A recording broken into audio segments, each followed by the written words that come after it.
Baik hadirin sekalian yang dirahmati Allah, kita masuk bab berikutnya, bab yang baru, bab 31 tentang sifat minuman Rasulullah sallallahu alaihi wasallam. Jadi Nabi kita sallallahu alaihi wasallam sebagai bashar, sebagai manusia, beliau juga haus dan butuh minum. Tapi ada saat-saat nanti Nabi tidak minum berhari-hari, tidak ada masalah. Rasulullah pernah puasa wisal, puasa berhari-hari tidak buka-buka. Rasulullah tidak lapar dan tidak haus. Karena Allah yang memberikan makanan kepada beliau. Allah berikan rasa kenyang kepada Nabi SAW. Jadi Rasulullah melakukan wisal itu sudah biasa. 4 hari, 5 hari, seminggu dia puasa, terus menerus siang malam dah buka-buka, tidak ada masalah bagi Nabi SAW. Jadi ada saat Nabi lapar, ada saat Nabi haus, Nabi makan, Nabi minum. Itulah beda Nabi SAW dengan kita. Jadi di dalam bab ini dijelaskan sifat minuman Rasulullah SAW. Apa saja yang pernah diminum oleh Nabi SAW dan bagaimana cara Nabi minum itu berurutan, itu bab 31 dan 32 ini tentang minumnya Nabi SAW. Hadis 204, babnya 31, hadisnya 204. Diriwayatkan oleh Al-Imam At-Tirmidzi rahimahullah, baik di dalam kitab Syama'il ini maupun dalam kitab sunannya. Jadi beliau banyak menulis kitab, salah satunya ini. Dari Aisyah radhiyallahu anha. Jadi dengan sanadnya fulan sampai kepada Aisyah radhiyallahu anha, istri Nabi sallallahu alaihi wasallam. Qalat, Aisyah berkata, kana ahabbasy syarabi ila Rasulillah sallallahu alaihi wasallam al-hulwul barid. Minuman yang paling disukai oleh Nabi sallallahu alaihi wasallam adalah minuman yang manis atau enak dan dingin. Al-hulwu al-barid. Al-hulwu ini mungkin sedikit kita koreksi lah. Sebagian adik-adik kita yang belajar di pesantren, mungkin kami juga dulu di pesantren, kalau hulwun itu selalu diterjemah dengan manis. Seperti rasa gula, madu dan sejenisnya, hulwun manis. Padahal kata hulwun itu sendiri, kalau kita merujuk kepada referensi-referensi kamus yang standar, yang asli itu, silakan rujuk ke Lisanul Arab, Tajul Arus, Bahrul Muhit yang memang standar ya. Kamus Arab memang asli, itu akan kita temukan di sana. Makna hulwun itu bukan sekedar manis saja. Minuman yang manis, rasa gula, rasa manis, rasa madu itu hulwun, benar, tidak ada masalah. Tapi juga makanan yang tayyib, yang enak, yang laziz, yang sedap kita minum itu. Atau kita makan itu rasanya enak di lidah. Nah, itu juga disebut hulwun. Bahkan kata hulwun itu bisa digunakan untuk orang yang ganteng, cantik, itu hulwun juga. Makanya orang Mesir kalau dia panggil bagus, orang itu bagus penampilannya, dikatakan helwa. Helwa awi, bagus sekali. Yang belajar bahasa Arab ya. Helwa awi itu dari kata hulwun. Helwa awi, bagus sekali. Baik orang, ataupun makanan, ataupun pakaian, termasuk juga mungkin permainan. Kita mainnya bagus. Permainannya bagus. Gerakannya bagus.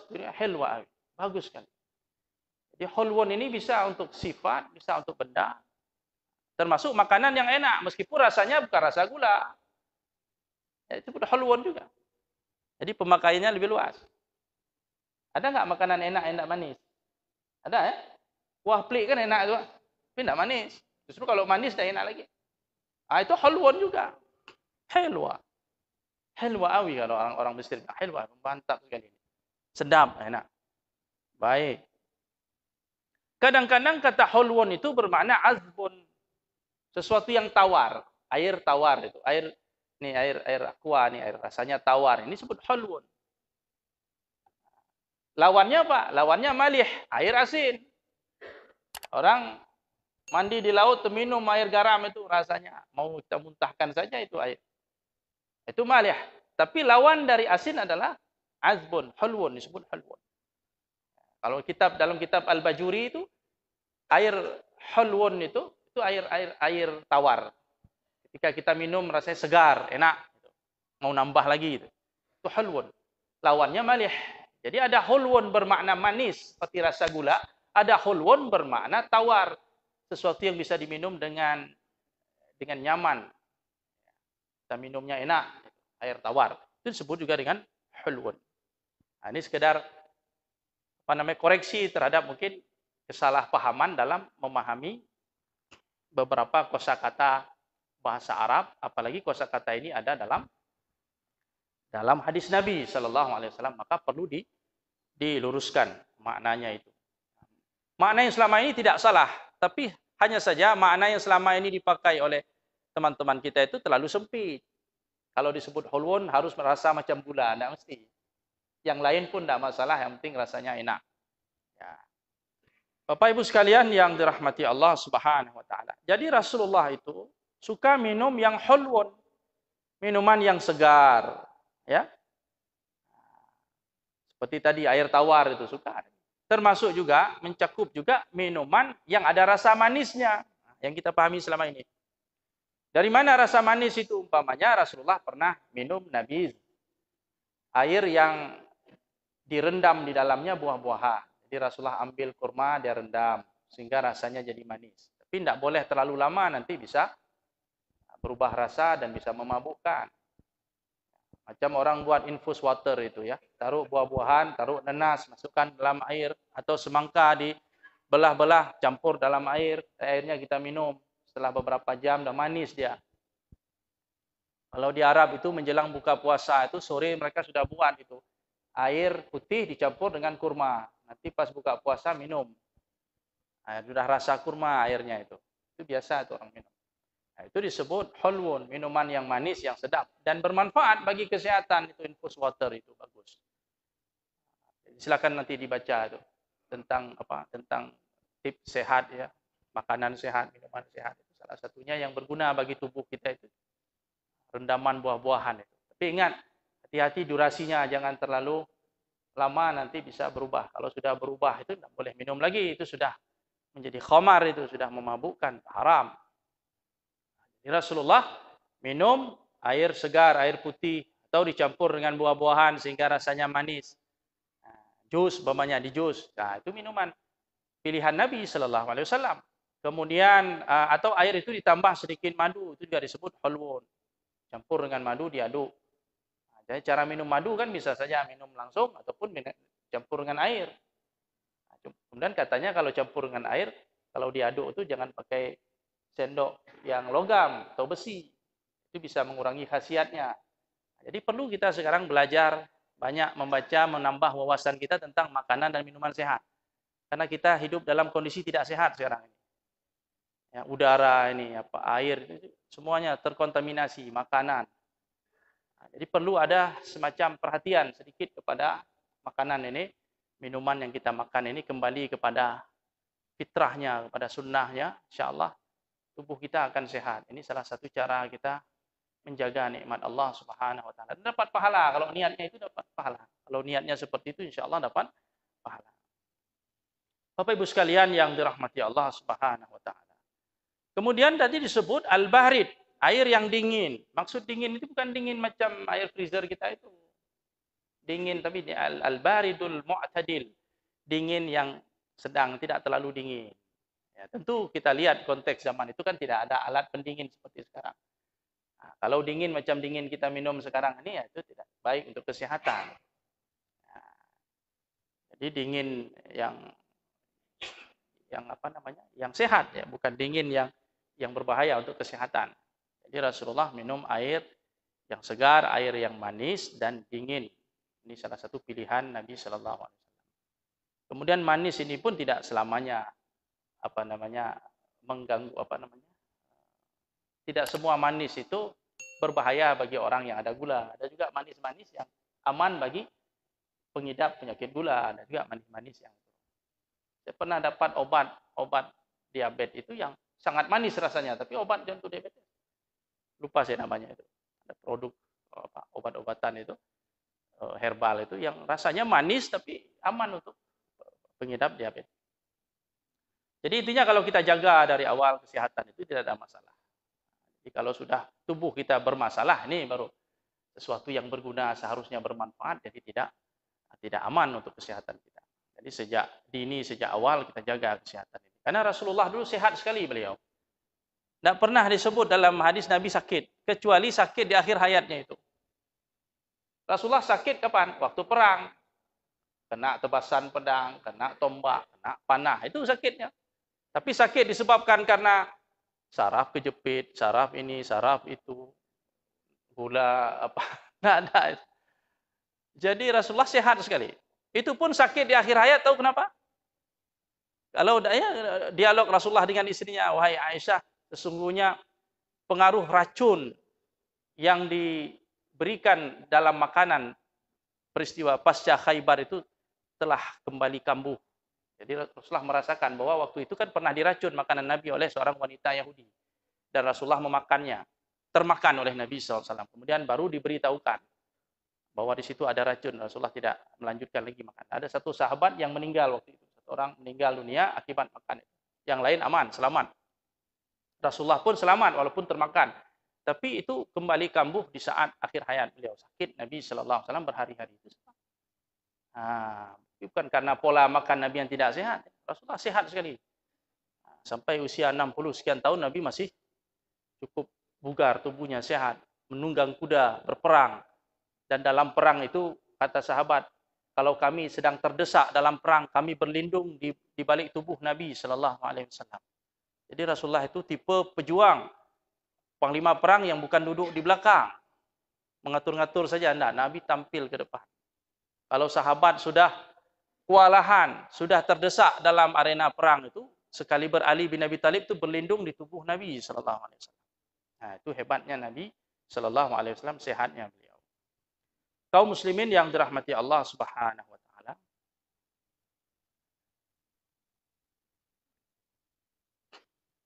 Cuma masalahnya, tadi hadis ini mantap, isinya mantap. Tapi setelah kita tengok, ternyata ada masalah juga. Meskipun tidak berat, kelemahannya tidak berat. Di sini dikatakan, Imam Tirmizi mengatakan, Ibnu Uyainah menyambung sanad hadis ini. Sementara ada perawi-perawi lain yang setingkat dengan Ibnu Uyainah tidak menyambung sanadnya. Jadi begini, Ibnu Uyainah, salah seorang perawi hadis ini, Sufyan bin Uyainah meriwayatkan dari Ma'mar. Jadi Sufyan muridnya, Ma'mar gurunya. Sufyan meriwayatkan dari Ma'mar dengan sanad yang bersambung. Bersambung Ma'mar dari Zuhri, Zuhri dari Urwah, Urwah dari Aisyah, Aisyah dari Nabi sallallahu alaihi wasallam. Sanadnya mulus, sambung terus. Sampai ke sahabat, sampai ke Nabi.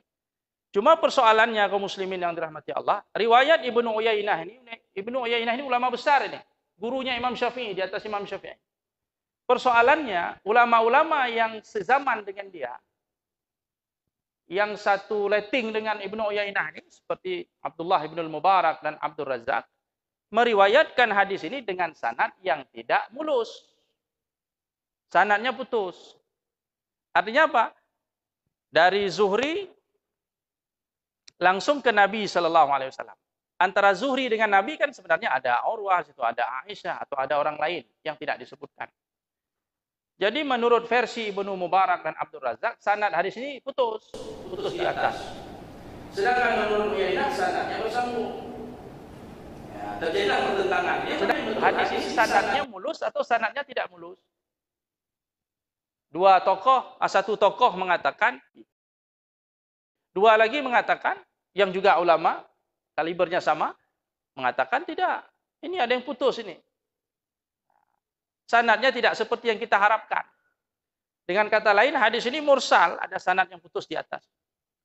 Sehingga para ulama ketika itu mengatakan, memperkuat yang mana? Ya, seperti Abu Zur'ah, umpamanya, Ad-Daraqutni, dan lain sebagainya mengatakan, versi Ibnu Mubarak dan Abdul Razak itu yang lebih kuat. Artinya orang yang mengatakan sanadnya bermasalah itu lebih kuat dan lebih kita terima pendapatnya daripada pendapat Ibnu Uyainah. Jadi kadang-kadang fenomena dalam hadis ini begitu. Ada satu kelompok mengatakan ini hadisnya sahih ini, sanadnya muttasil, sambung. Ada yang bilang ini enggak, ini bermasalah. Dalam kasus ini yang mengatakan hadis ini bermasalah itu yang dimenangkan.